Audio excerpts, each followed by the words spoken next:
stand and let's say the pledge. I pledge allegiance to the flag of the United States of America and to the republic for which it stands, one nation, under God, indivisible, with liberty and justice for all. Good for something. Yeah, I would have forgot that. Good evening. Welcome to the August 11th meeting of the Board of Trustees of the School Town of Speedway. We are operating off of a 16-item agenda tonight. The first item is to approve the minutes from our previous meeting of July 14th. Luke? I move that we approve the minutes of the July 14th meeting. Second. Thanks, Debbie. It's been moved and seconded that we approve the minutes. All in favor indicate by raising your hand. All opposed? The minutes are approved.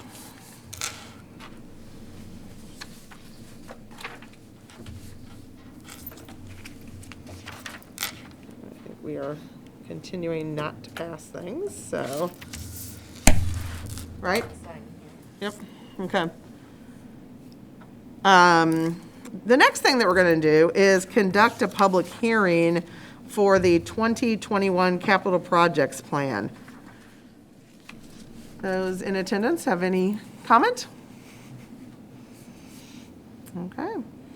That is a short public meeting, so we will now close the hearing and move on to the third item on our agenda, which is to adopt the 2021 Capital Projects Plan. Thank you. The recommendation will be to adopt the advertised 2021 Capital Projects Plan.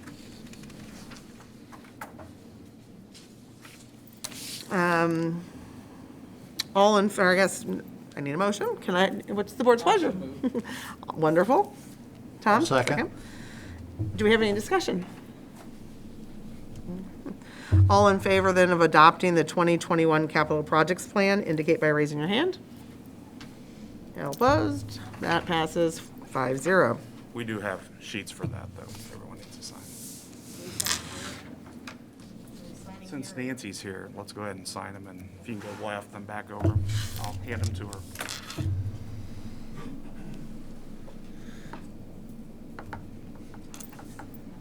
We can pass it? One of them. We'll wait till later. Thanks, guys. We'll do it after the meeting. Okay. That's it. Sorry, just started to sign this. Kind of and not. It's okay. Okay. Okay, the fourth item is a report on the advanced placement testing for 2020.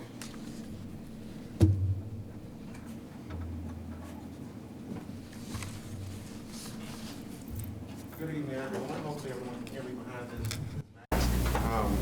I'm going to be brief with my comments this evening because I really want to just touch upon some highlights in the packet that you should have already received about our 2020 AP exams.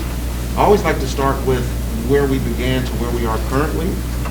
As you note on this handout that says Speedway High School Advanced Placement Program at a glance, we initially began our AP program in 2008-09 school year. However, we didn't offer AP courses in each subject. Students essentially were enrolled in honor classes, dual credit classes, and at the end of those courses, they could opt to take the AP exam. The following school year in 2009, we did offer 3 AP classes with an actual AP designation, and those were 3 courses, AP Biology, Chemistry, and Calculus. And we fast forward to 2018-19, since that year, we have offered 19 dedicated AP courses, and those courses are listed in your handout of what we currently offer. I won't read those to you. And for the 2019-20 school year, we have 306 students enrolled in at least one AP course. So there's 306 students out of approximately 525 kids.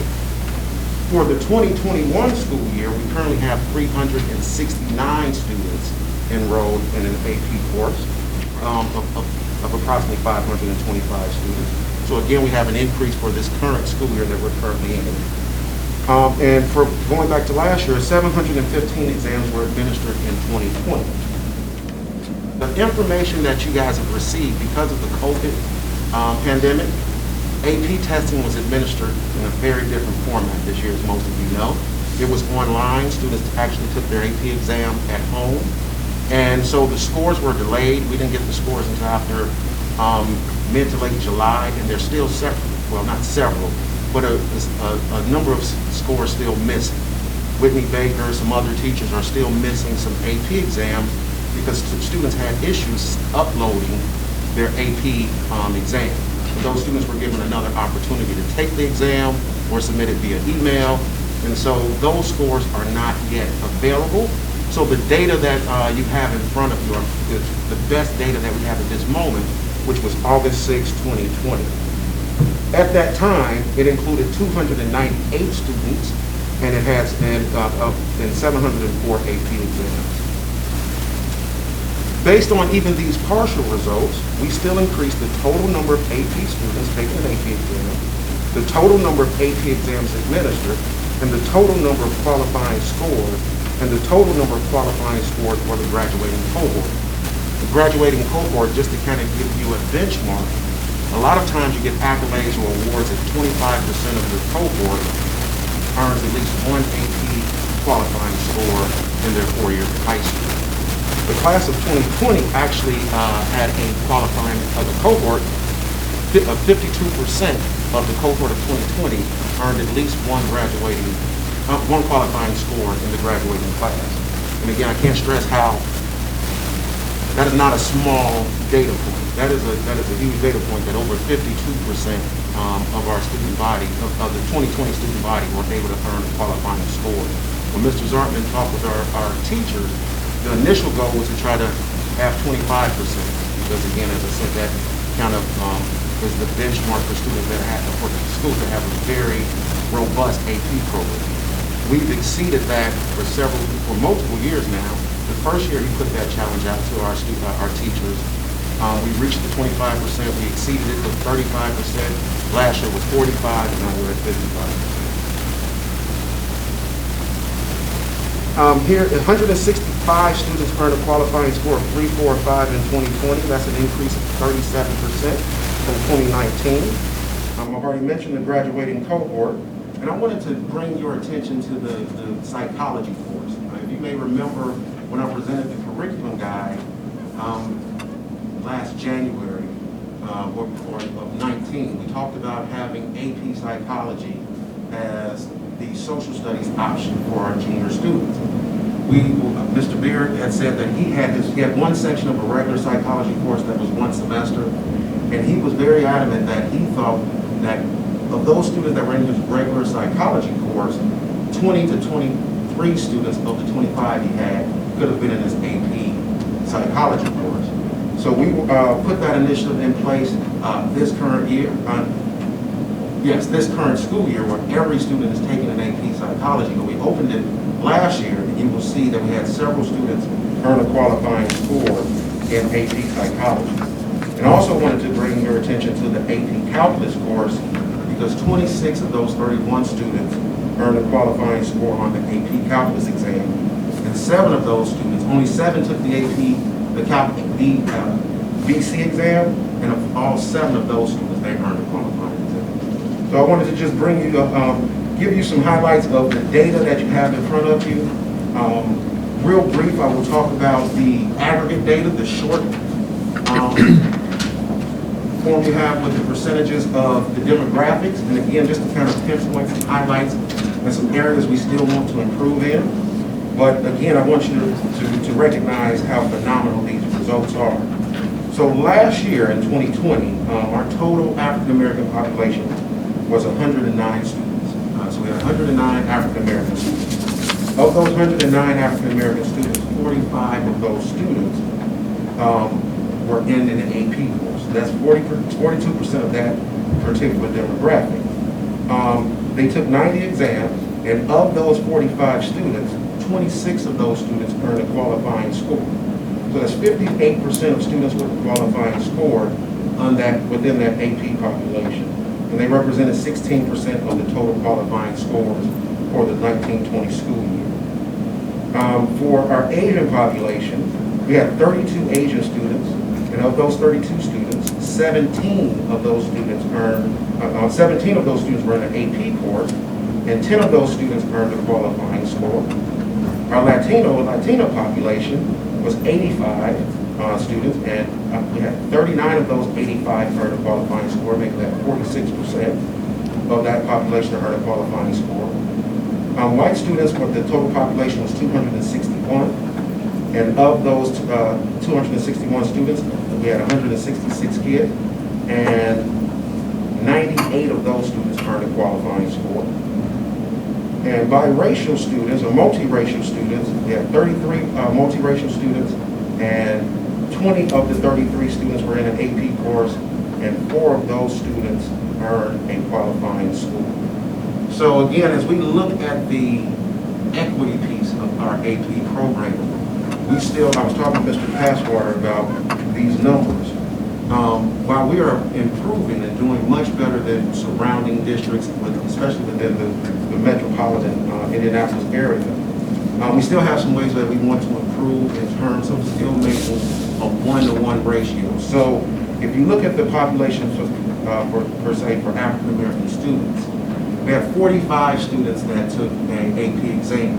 To make that a 1-to-1 ratio, we would have needed to add 15 additional students within the African American population that should have been in an AP course, should have been taking an AP exam. And those are the small increments of change and things that we want to look at as we drill down the data. Because once you hit a certain peak and you're doing extremely well, it's very easy to become complacent and just say, okay, everyone is earning qualifying scores. But we want to really drill down on the data and see what areas can we improve and which ways can we make sure that our AP program as an open access school is touching every student that walks through our doors. And so we're looking at that data, and we're even breaking it down even further. We want to look at how many of our students are enrolled in STEM classes versus humanities, and trying to really make sure that all of our offerings and all of our opportunities are available for our students. So I'll stop talking at that point. If you have any questions, or Mrs. Arvin, you want to join in and add any additional information, feel free. Yes. So I arrived in 2014, and one thing that I was taught from you and Mr. Bennett, Ms. Davenport, Mr. McRoberts at the time was we were an open access school. And I didn't really understand what you guys were talking about, that over the years. Can you give us a story of a kid or whatnot, or what goes on in the counseling office on what pushes kids in, I guess, is the question. Well, I can give you several stories on that, but just some that come to mind. Our counselors have been charged with not only looking for AP courses for our students, but making sure that our students are striving for the highest diploma possible. So when Ms. Davenport or Mr. Bennett or myself meet with the student, we're looking at their academic record, and regardless of what they've done in a previous institution or what they've even done here, we're looking for opportunities to give that student an ability, the chance to be successful. We've had students come from other countries, whether it's Nigeria or from Spanish-speaking countries, and we've given those students the opportunity to just, for instance, our Spanish-speaking students. Instead of starting them in a Spanish 1 or a Spanish 2, they're already pretty understanding of the Spanish language. So we will start them in Spanish 3, and in the next year they will take AP Lang, and oftentimes earning a qualifying score on that one AP exam makes them much more susceptible and open to trying additional AP courses. When we get students in, like I said, from Nigeria, if you would ever look at their transcript or their record, their school system is different than ours. So when we look at those students' academic records, they may not have what we would say is pre-AP courses, but they have still been in several math classes. They have been in several science classes. We've often put those students in 2 math classes to try to ensure that by the time they reach their senior year, they have the ability to take calculus. Because as everyone knows, a lot of times the calculus course is set during your junior high school years. If you're not on that trajectory before you enter high school, oftentimes you will max out in pre-calculus trigonometry your senior year. So we're very deliberate in looking at each student's academic record and trying to make sure that they have the opportunity to not only get an academic or technical honors diploma, but also be in an AP course, as everyone knows, being in that course, even if you earn a 2, better prepares you for the rigors of college. And so our students that have, we had a student that has taken several AP exams in their senior year. They got a qualifying score after taking maybe 8 exams. And they took an exam, it was in psychology, and they earned a qualifying score in psychology, and that student could be more proud that they were able to not only earn the $100, get their name on the banner, but also have college credit. And they said that even though they didn't earn a qualifying score on previous exams, they never felt deterred or discouraged by staff or by teachers every time they wanted to rigor up and challenge themselves to take an AP course. And I've never heard the counseling department ever say that you need to, qualify for a certain class or have corresponding classes. It's always been, since I've been here, the message has been, we want to push you into the highest academic class that we can put you in. We challenge them on every level across the board since I've been here. And since Mr. Zartman came in the next year, and that's been our message here at Speedway since I've been here. Absolutely. And along with that challenging and wanting them to stretch maybe beyond what they believe they can do at that exact moment, our teachers are phenomenal in offering the support and the layers of support to make sure that student is successful. Yeah, absolutely. Our time program, things that we have in place, we try to make sure there's not any student that falls in between the cracks. Even if they're struggling, we try to make sure they get the support that's helpful. Questions? I have Comments? one. It says over half of the graduating class of 2020 earned at least one qualifying score. I'm curious about what percentage of the graduating class of 2020 took an AP exam. I mean, took an AP course. Because even not getting a qualifying score, it still better prepares them for a college experience. So I'm just curious, how many of the cohort, the graduating cohort, actually was in an AP class sometime during their 4-year period? Oh, that is a great question. I don't have that specific data for the cohort, but I can tell you. Well, and I can give you a rough, and I can get you back with the exact figure, but this past year's graduating cohort was over 70% in terms of the total percentage that took an AP course. And just to show you how much we've even grown upon that, this year's junior class is already over 90%. Okay. And so we are really making a systematic effort to ensure that our goal is every student that enters our doors, before they graduate, we will have them prepared and ready to take on the rigor of an AP course before they graduate, and not only get through the course, but ultimately be able to get at least one qualifying score before they leave us. Awesome. And that was a lot because of world geography. If I remember right, a couple of years ago, we added a freshman class with 40 kids in their freshman year, just to increase the rigor. So and their numbers are, with Whitney Baker, have really been skyrocketing. What, 18, 19 this last year or so? Yes, That actually passed. Her goal was 20, and I think she's hit 20 this year. She hit 20. Because there's some late schools. And as Mrs. Arvin spoke about, trying to actually do some systemic changes to make sure our students have this AP experience. I don't know again if you remember our curriculum guide presentation. We talked about that AP language piece, where students that may, taking an AP exam and getting a qualifying score just is great, obviously. But we truly feel that a student that is able to synthesize information, compare different texts, analyze information, whether you're going to be a welder, enter the military, or go to a 4-year school, you're better prepared in whatever facet of life that you're going to pursue after high school if you can write well and critically think.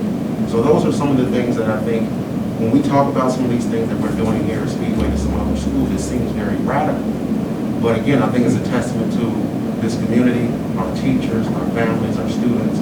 And it's again for us to ensure that we don't have some of these inequity gaps that you'll see at some other schools where, only the elite can take this type of course. Only if you've got a certain PSAT score, or only if you had a certain grade in the previous course. we've removed those barriers, and we're trying to teach all students and help them reach those greater goals. Oh, go ahead, Laura. A question that I have, one, I'm wrapping my brain around and it's not wrapped. So let me just kind of, it seems to me that there are fewer, so when we say, 298 students have taken an AP exam, it seems to me that a smaller number of those students would be freshmen, right? I mean, that's not like 100 in each grade, because there's only a class or two or three maybe. I mean, I don't know how many now that you can take as a freshman. Freshmen, there would be two, AP Computer Science and AP World History. And so that idea of like what the distribution between the grades are, and is that where you expect it, and what is that something you guys pay attention to? We've got 2 possible classes, that's X number of students, that's this percentage of freshmen can take it, and then you layer it on, now there's additional classes, and some of those students will take a second class, and then there's, okay. Yeah, that's exactly the approach, because we believe that the student being exposed to an AP World History course as a 14-year-old student. Coming in Mrs. Baker's class, she does what she calls WAP Wednesdays, where the students meet with her every Wednesday evening to do additional SRQs and get this additional support. So it really creates a culture of, this isn't college level work, this is just what we're doing. So those kids get in on the ground level as a freshman. Most of those students take AP World History. We had an increase in AP Computer Science this year because we did want to have 2 options for entering freshmen. And what that has really paid dividends, because those students the next year, whether it is taking, Mrs. Clampett's AP U.S. History course, or trying to do an AP Biology, or doing the AP Computer Science sophomore year, it does open up that's their sophomore year to take additional courses. And even when we talk about the grade distribution, we talked about our native speakers or our Spanish speaking students. Oftentimes, a lot of those students may be taking an AP Spanish Lane course. It may be their sophomore year. So they may do an AP Spanish Lane as a sophomore, AP Spanish Lit as a junior.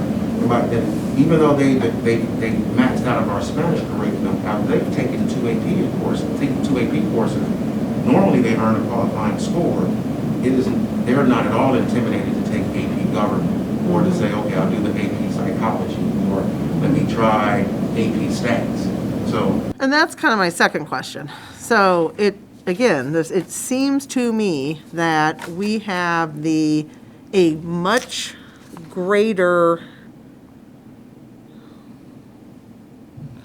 percentage of, when we break down here on our aggregate data chart, we have, 166 white students and 417 tests, which suggests to me that white students are taking multiple tests more often, right? Because look at the other columns, and, there's a much greater gap in that number, right? Yes. And so is that what is that a product of? And is that something that we care about, pay attention to? What do we do about that? Well, I can tell you, as I was saying earlier, I think, and Mr. Passwater, who is I would say probably mathematical guru, genius, whichever you would prefer to call him, he is looking at the things. We just pulled this out. Now, obviously, there's percentages to that. So if 166 white students would take an AP exam, they will be taking multiple exams by the time they're up to their junior and senior year. But what we're looking for are the percentages or the ratios to be comparable. So by that you mean if there's X, our percentage of white students is this, and our percentage of black students is this, and our percentage of, we want those AP total qualifying score numbers to match up to that. Exactly. We want that to actually be a 1-to-1 ratio along each demographic that you're looking at. Not a disparity. And that's what I was mentioning with the African American students. Right. We're still needing a number of 15 right. students to get to 1-to-1. To kind of piggyback on what I think you're getting at. So if you look at the one sheet that has the aggregate data, if you go across the top that shows the total students in each of those demographics, those breakdown percentage-wise are pretty close to our school demographics. So for instance, the 45 of black students makes up 50% of our AP cohort. In our building, it's 23%. Asian is both right at 6%. Hispanic on the AP side is 13%. School-wide is 16%. On the white, we're about 49%. Building-wide, AP 54. So those are Mr. Borm, I think what you're getting at is, yes, we want those percentages to align with our building demographics, because that's when we know that we have Right. reached.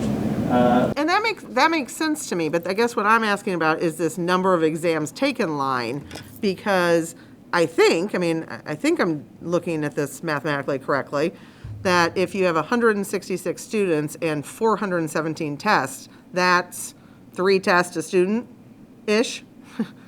You know, with a 4 here and a 2 here and a 5 and a 1, but I mean, that's an average of 3 tests a student. If you look at the other columns, they're not, you know, it's not that number of tests per student is not as high.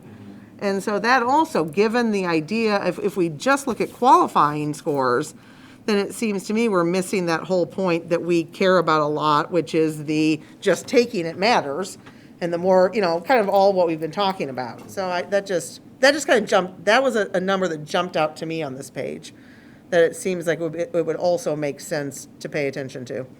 Right, and I think it kind of aligns with, if you look at the number of students and say 45 of those students took 90 exams, so that averages about 2 exams per person.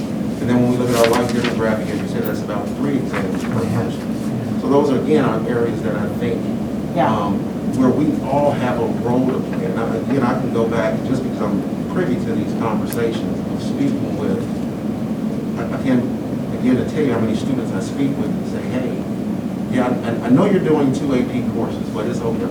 If you do the AP government, or if you add AP stats, or you take AP art history, whatever the AP course is, it is not going to be, you know, a caseload where you're staying up at night to 2 in the morning. Now you can't play a sport, or you can't be in the play.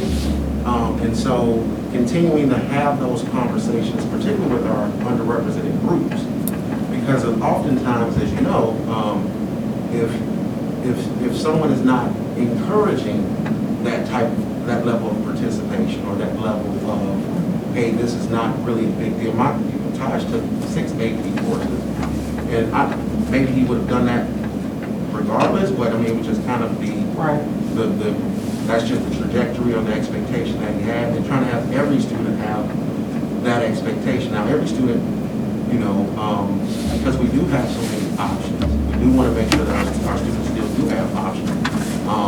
But always having those conversations with both parents and students to say, you know, you can do our AP program, and it's not something that's going to keep your kid from participating in other things, or something you should be afraid of. I think, and you guys, I mean, you just must be doing a phenomenal job at that, because, you know, every year it seems like it isn't going to be, you know, next year is going to be the year that it plateaus, because it can't continue. And I was blown away when I opened my board packet and saw these numbers this year. So congratulations. We have one more close story to home, Mr. Bickle. Can you share a little bit of Will? Yeah, so. Or that one kid? Yeah, my son was in that first cohort of taking AP World History as a freshman. At the conclusion of his career, 12 exams passed plus dual credit. So, you know, he's going to arrive as a freshman with 52 college credits, which is significant financially, but also significant in the flexibility for what he can take when he gets to school. And the message over and over when he talked with his faculty here at Speedway was, take these other things that are challenging. So he's not looking at these 52 credits as a way to expedite his college career and get out faster. He's looking at it as, okay, so I can take this other course in this area, or add this minor, or do this double major. And honestly, the AP faculty really stuck out to him the entire time he was in school. So he was one of those students who really needed that push and took that push well from the faculty. So as a parent, I say thank you. Well, and I think, the other end of the bookmark of that story is Jake was 2010. Had 3 classes he could take, but still, JoJo 2012, 4 or 5? I mean, there were a couple more the couple of years later. But both of them were able to do that exact thing, even with those lower numbers. And, that allowed JoJo to do the double major, to come in with a special ed degree, not just elementary ed. I mean, it was, which ends up being a life changer. I mean, literally, it's just crazy. So. And Will hasn't even taken a step into the building yet. Yeah. And sometimes it takes kids 3 years to get 52 credits in college. Yeah. I mean, that's pretty phenomenal. You guys are doing great work, and these numbers really are just blowing off the page here. So can we do better next year? I don't know. I didn't think we could do this year. Well, but Challenge. And I love how you're Given. finding areas to do. It's not just a total numbers game. That's impressive. Yeah, really drilling down the data has been, I think, beneficial for us to try to really get those incremental improvements and try to not plateau. Well, great job, guys. I just going to make one more quick point that I think is a testament to this as well. We also track the percentage of our graduates that go on to enroll in secondary education college.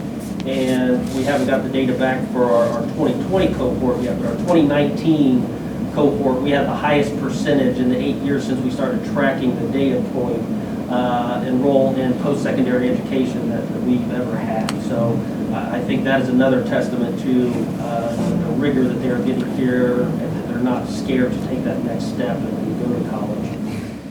Of course, this will be the asterisk year. Which we talked about that, and I can tell you that Everything I'm reading. the data points, the data that's coming in from College Board is pretty comparable to years past, so it's not like this was an easier test or the at-home test. No, I didn't mean from the AP test. I meant on the college entrance. Oh, yes. I keep reading articles. Everyone's taking the gap year this year, now, so it'll be interesting. All right, thank you, guys. You have work to do still.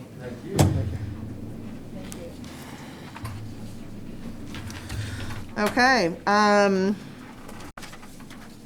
changing gears a little bit, so let's talk 2021 enrollment numbers. In your packet is a spreadsheet. Enrollment of our corporation and our elementary school sizes, and that is updated as of, I gave you a sheet as of today.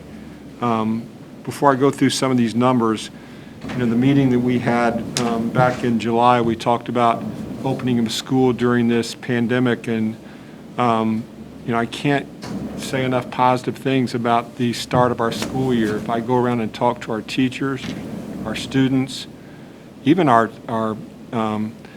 parents that I've talked to in the community, it's a very smooth start under the conditions that we're in, and kudos to our administrative staff for, getting our school started under these conditions.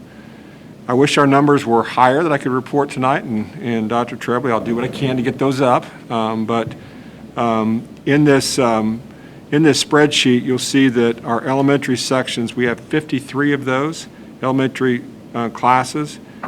Currently, we have 2 elementary classes with 22 students. 4 classes with 21 students, which means about 89%, 47 of 53 elementary classes have 20 students in them or less, and some of them have in the teens. The average class size of our elementary is approximately 16, 17 students. I tell you, surrounding schools would do anything to have those kind of numbers. The average class size in the secondary is about 17. The current enrollment this time is 1742, and the concerning thing is this time last year, the enrollment was 1827. So we're about 85 students short of where we were at this time last year. We currently have 220 students that have chosen the online option of e-learning to start the school year. There's about 124 elementary students, 41 junior high students, and 55 high school students that have chosen that option, which is about 12% of our population. We started on July 17th saying that we would like our families to choose which option they would like, whether it be online or face-to-face, so that we could plan accordingly. We have been very flexible with that as the start of the school year, since a lot of people just didn't know what they wanted to do, and I think these numbers will go up because I think families will, they're concerned about sending their kids to school and what's happening, and we're hoping those numbers will go up. But the online option will probably cut that off soon, as far as, because I think that trying to go back and forth between online and in-class and in-class is online. We need to talk to our parents and make sure they understand that that is not probably the best learning environment to continue to go back and forth. So in the near future, we'll probably cut that off and say, we'd like you to stay where you're at for 9 weeks, understanding there's going to be exceptions to those rules. So that's the enrollment update as of this time. If there's any questions that you have. Are we attributing the overall loss in numbers to people who have their kid at home right now versus that many people have moved? You know, I wish I had the answer to that, Laura. If you look at the schools themselves, the junior high and the high school are about the same as they were, over the past 2 or 3 years. Fisher's very stable, what it's been the last few years. Wheeler's down about 30 students. Allison is down about 30 students. And Newbie is down a few students. Newbie was the one that, if you remember, it grew rapidly last year. So I don't know if they've moved. I mean, we were checking on every student. We've called every student that was enrolled with us last year, and I can tell you that there's not any student that we have not made contact with or families made contact with. So I think the answer to that question is they must have moved, because they're just not enrolling in school.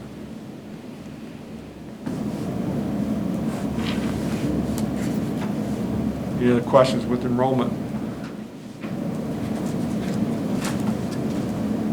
Kudos to all of you, because I imagine most public schools don't look like this does. So it's good for our students, good for our teachers. Yep. Good news is low class sizes is we can get a lot of one-on-one attention. Well, and I think it also, in this day and age, low class sizes is also a big part of how we can have kids in the classroom safely. Well, yes.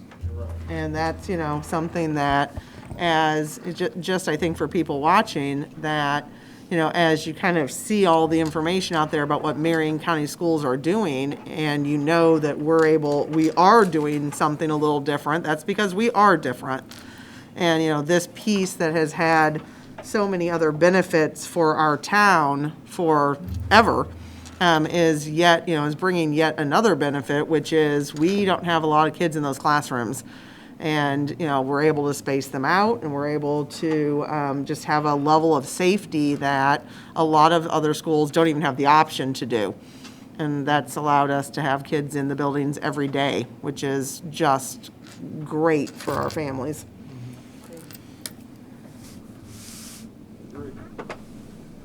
But I just think that's, one of those things that it's not that we're shoving a bunch of kids in classrooms and just going ahead. Right. We're able to.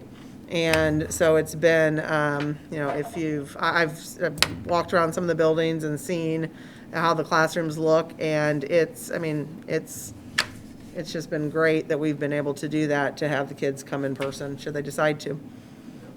And what's interesting is the number of online and number of face-to-face. It varies from day to day. We have some students that have chosen to come out of the online and go back to the classroom, and some that have gone to the classroom and go to the online. And everybody has a circumstance or reason for that. And we try to keep, they call it synchronous or asynchronous, those classes. And we try our best to keep those on the same day at the same time, which is almost impossible to do. But there comes a point in time we need to, the best learning environment is choose one of those, and let's finish the 9 weeks that way. And then if you want to make a change at the end of the 9 weeks, we'll allow you to do that. So we're close to doing that. We don't want to run anybody off. We want to be flexible and try to help everybody. But there comes a point in time where it's harder on the teachers to prepare online lessons and face-to-face lessons, and those numbers are increasing in the online.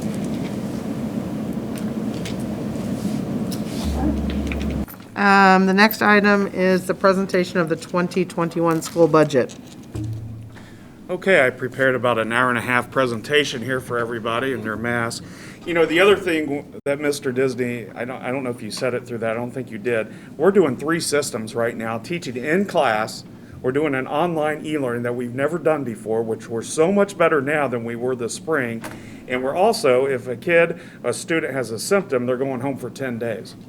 So the stress and the level that's on a teacher right now, trying to juggle all that, even though we have separate teachers doing different things, they're all in this together. If you walk around one of our elementary schools, they're a team working together. That's what I've seen throughout this whole thing. And we went to some lunches today, and I'm going to tell you right now, we had students smiling. We really did. You can't see I'm smiling underneath my mask, but we have kids smiling, and when we ask them, are you doing okay?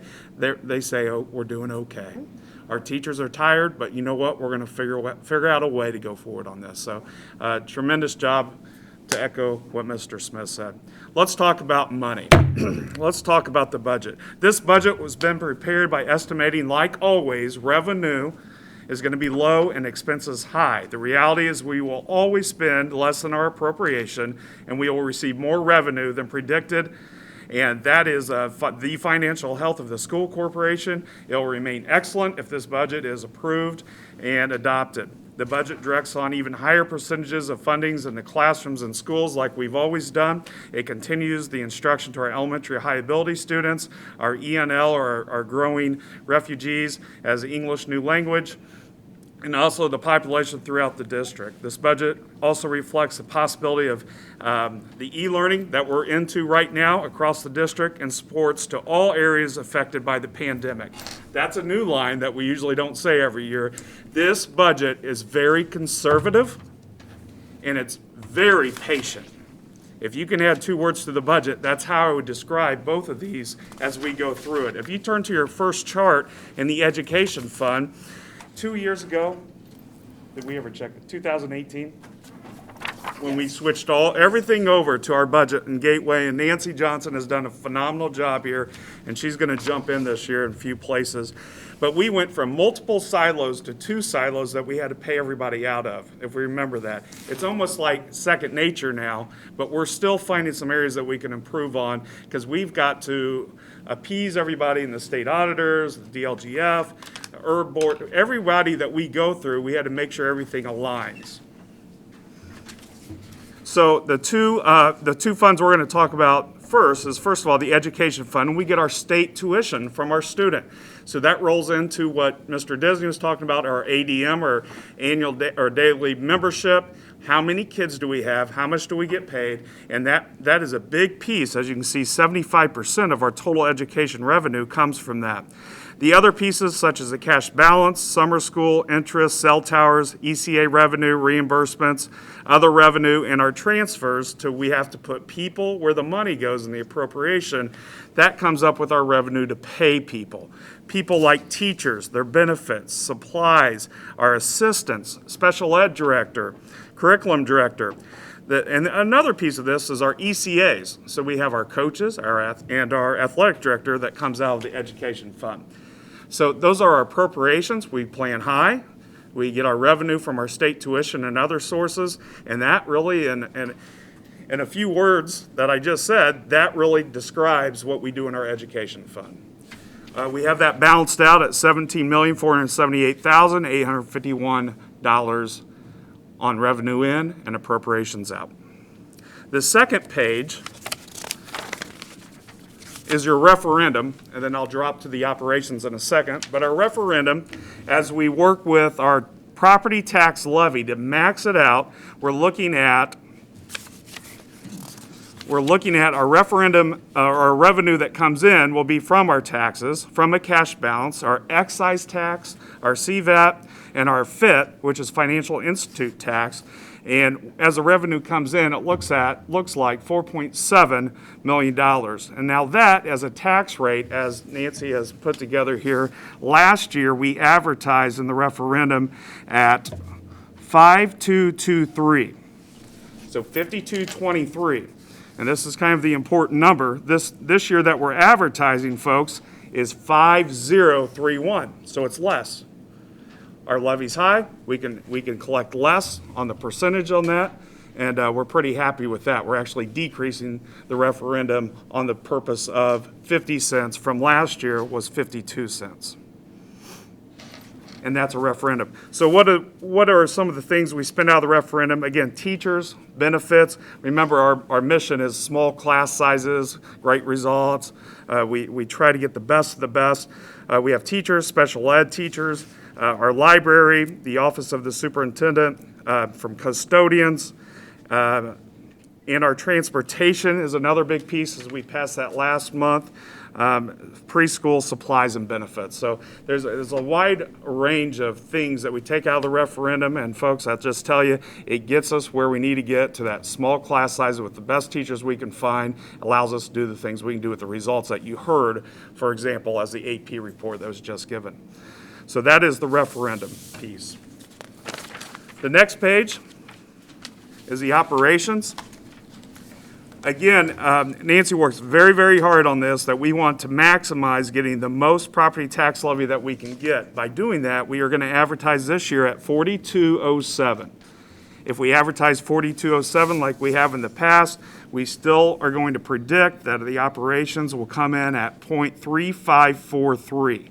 That's slightly up from last year at 33 cents, but with 35 cents 45, we can still maximize the levy. And that's how it always works, that we have to advertise high. It's going to come in. DLGF will come back and tell us that you can maximize your levy that you get. Once we get that appropriations throughout the year, and then the revenue that's from the revenue piece of that. And in the operation fund is such as the custodial, supplies, repairs, equipment, maintenance, utilities, and insurance. It's really pretty simple. The education we want to pay, basically teachers, the educators, and the operations that's set up that we want to pay on taking care of the facilities, maintenance, and such as that, and all other little things. So that's the operations. The last one is usually a quick one with the debt fund. The last few years it's been 0.0018 with newbie. This is the best news I can give you today. Is that right, Nancy? Right. It's pretty good news here. Yeah. When we started this about a year ago, I guess it was about 9-10 months ago, we thought it was going to be around 7, 8, or 9 cents. We have great credit at Speedway schools, and we have 5 brand new classrooms, net for a bathroom, plus a facility or a staff bathroom on top of a brand new mechanic room alone, and we pretty much came in at $1.6 million. That is a great price that we got all this done, and the total debt service will be 0.0524, and that's total with the textbook at the 0.0018 included. So we're about 3 cents under where we thought we were going to be. So there's the great news for the day. We're going to be quite a bit under to where we thought we were going to be for the next 4 years in our debt service at a nickel. Rainy day is probably the simple fund here that we have. Cash balance is $616,000. Our appropriations remain the same as we always have done, as contracted service and maintenance of equipment of $600,000. We'll carry our cash balance over of $16,000 as we do each year. Okay, folks, the last page is kind of the important one. If you guys approve this and advance this budget to the Speedway Town Council this Thursday at 6 o'clock, you're all welcome to come, but that's when I'll come to it if you so choose. This is where it all hits, the rubber hits the road. If you look at 2021 predicted, our goal was really to keep that under 92 to 94 cents. We knew the newbie project was coming. We know it's slightly up, but we predict that it's going to be awfully close to 0.9094 for all the predicted on our tax rate. And that still is going to be one of the lowest in Marion County. So after putting all these projects out, and by the way, we have new air conditioning in the high school gym. Hopefully we can use it and we get people in to use the air conditioning. We will in the future, I promise. We have a new sound system in the auditorium, Jordan Auditorium. All new chillers in all elementaries. Brand new chillers in all 3 standalone elementaries now. We have security doors in all 3 standalone elementaries. We have done some great things so far, and we've kept the tax rate low. So that's my presentation of the budget for this year. Ms. Johnson, thank you, and you have to say a few words here. I really don't have anything to say. Covered everything.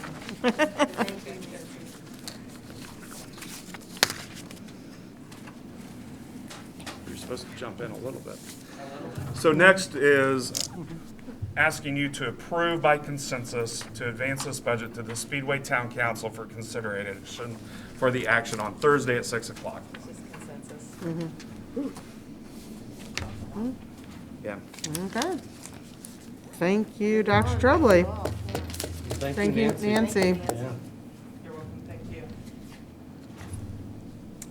The 7th item on our agenda is to approve a resolution authorizing the superintendent to reduce the 2020 budget appropriations across all funds as necessary to fund the 2021 budget. This is a routine matter that we've done the last few years, but in the previous section at the budget assumptions began with the practice of listing appropriations high, like we have in the past. This is true for the current year 2020. In reality, as we near the end of the calendar year, we'll have an accurate idea how much less we will spend than we have appropriated. If the difference between the two amounts that provides a school corporation with a high cash balance, we'll use that cash balance in the calculation of the next year's budget to do this. The school corporation must officially take action to reduce the current appropriation to fund the next year. As we generally happen to do this in December, when the board meeting is not scheduled, we ask the board to adopt this resolution authorizing the treasurer and the superintendent to reduce appropriations in 2020, not spend funds, to the extent necessary to fund the 2021 budget. What's the board's pleasure? I move that we approve the resolution authorizing the superintendent to reduce the budget appropriations as necessary. I'll second. Okay. Is there any discussion on this? No. Having been moved in second, let's, all in favor of approving the resolution authorizing the reduction of appropriations as necessary for the 2021 budget funding, indicate by raising your hand. All right, that passes 5-0. Next, we'll look at the contract with Miller Transportation. Mr. President, can we excuse Nancy Johnson? We sure I have can. a long list of things she still needs to do tonight. Yep. Thank you. Thank you, Nancy. Thank you. Have a good evening.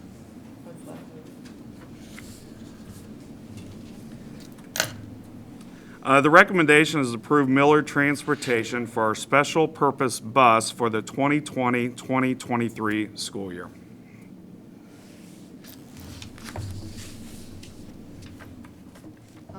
I'll make a motion to approve the contract with Miller Transportation for 2020. Second? I'll second. Okay. Discussion on this? We saw these contracts last month, and everybody's on top of what's going on with those, okay? All in favor of approving the contract with Miller Transportation, indicate by raising your hand. Passes 5-0. Next, we'll look at the agreement for the deaf, hard of hearing services. The recommendation is to approve this agreement with the Avon Community School Corporation. This is for the second year that we've done this, for the deaf, hard of hearing services for the 2020-2021 school year. Board's pleasure. Bill? I move that we approve the agreement Community School Corporation for deaf, hard of hearing services. Great. Frank? It's a little hard to see the, thanks, Luke. Discussion on this? Okay. All in favor of approving the agreement for the deaf, hard of hearing services with Avon, indicate by raising your hand. And that passes 5-0.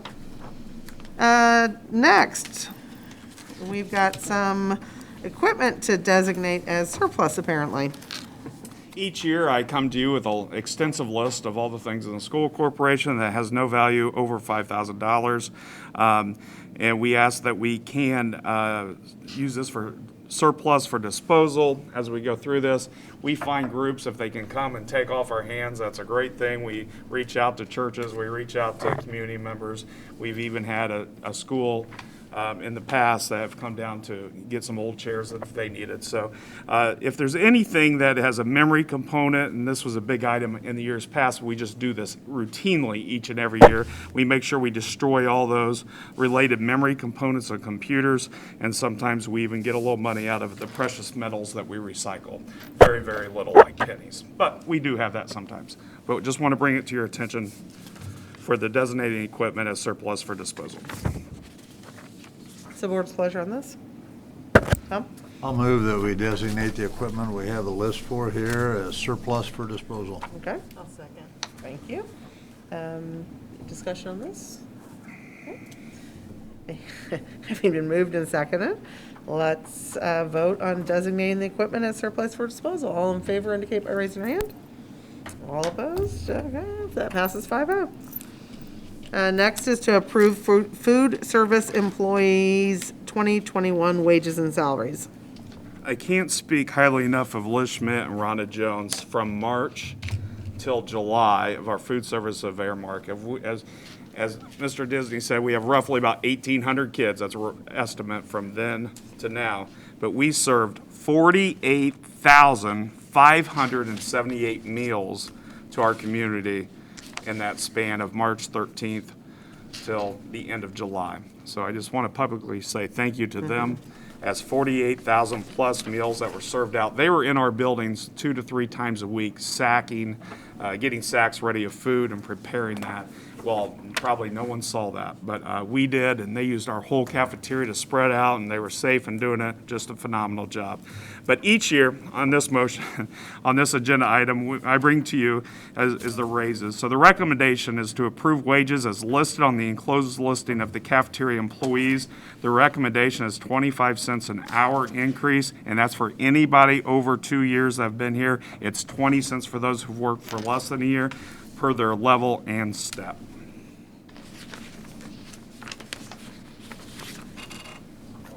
Yep. I'll move that we approve the food service employees' wages and salaries as presented. Awesome. Second. We're gonna just keep going on the sides. Okay. Discussion on this. So again, the board echoes the thanks on that. You're right. I mean, all summer long, you knew what was going on. The community knew what was going on. And it was just, I think, a piece of the school getting to step into a role and be kind of a foundational cornerstone for what needed to happen during these times. So we really appreciate the job that they did. All in favor of approving the food service employees' 2021 wage increase indicate by raising your hand. And that's 5 of us approving, so no no's, no nays. Next is to approve extended contracts. The recommendation is to approve the following extended contracts as has been done the previous years. P. Joseph Smith, Charles Bennett, Misty Davenport, and Sarah Ackerman. What's the board pleasure? Bill? I move we approve the extended contracts for the 4 individuals as mentioned. We'll move it down here and I'll second. Okay. Any discussion on that? Okay. All in favor of approving the extended contracts indicate by raising your hand. I'll abstain. Okay. Any nays? No? Any abstentions? Yes. So that is 4-0-1, or however you mark that down. Next is acknowledgement of, what do we got here? $101,982.43 in grants received. That's great. We'll take that. Okay. And then the next item is the personnel report. Personnel report this month, we're recommending the hiring of 2 teachers. Kelsey Saunders as a Spanish teacher at the high school, Jeremy And as an English teacher at the high school. We'd also recommend hiring Linda Stevens as a cafeteria worker at Allison Elementary and Mary Beth Eller as a cafeteria worker at Wheeler Elementary. In addition, on the personnel report, the beginning of the year is a time we fill many open coaching and sponsorship positions. In your packet is an up-to-date ECA positions and the individuals that we're paying to sponsor or coach these positions. Many of these positions are filled with the same person from the previous year, and if they are, it's in black ink. If an employee is new to one of these positions, they're listed in blue ink on this. And then a new employee to our corporation filling one of these positions is listed in green ink. Ryan Noblet is the only one that is new to our corporation, as he's being recommended to fill the posted position of high school assistant football coach. And lastly, on our personnel report is the resignations of high school English teacher Michael Godzik and assistant high school volleyball coach Evan Roseborough.